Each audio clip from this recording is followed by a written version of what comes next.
Il est clair. La seule réponse de Jésus aux incompréhensions dont il est l'objet, c'est sa propre mort, et par elle son retour au Père. Cela vous scandalise, et quand vous verrez le Fils de l'homme monter là où il était auparavant, Jean 6, 62. Sa propre mort, là, est pour lui, de toute évidence, le foyer de lumière. Sommet de dire qui il est, Jean 8, 25.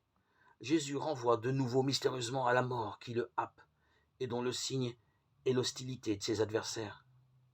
Cette hostilité a déjà pour lui, conscient de ce qu'il y a dans l'homme, Jean 2, 25, un goût de sang. Pourquoi voulez-vous me tuer, Jean 7, 19. Quand vous aurez élevé le Fils de l'homme, alors vous saurez que je suis, et que je ne fais rien de moi-même, Jean 8, 28. Il n'y a sans doute pas de texte de Jean qui soit plus structurellement tissé, de quiproquos en crescendo incessant que cet admirable chapitre 6 de Jean. C'est comme le dévoilement de la structure fondamentale du message évangélique. Jésus, loin d'éviter le scandale, semble soucieux de le provoquer avec son langage dur, trop fort, au dire de ses auditeurs. Jean 6, 60.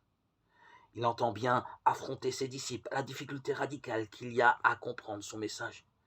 Il veut les entraîner vers ces profondeurs divines, où cette difficulté se dénouera d'elle-même dans la force et la douceur de l'esprit, à la clarté de la croix et de la résurrection présente au cœur même de sa vie.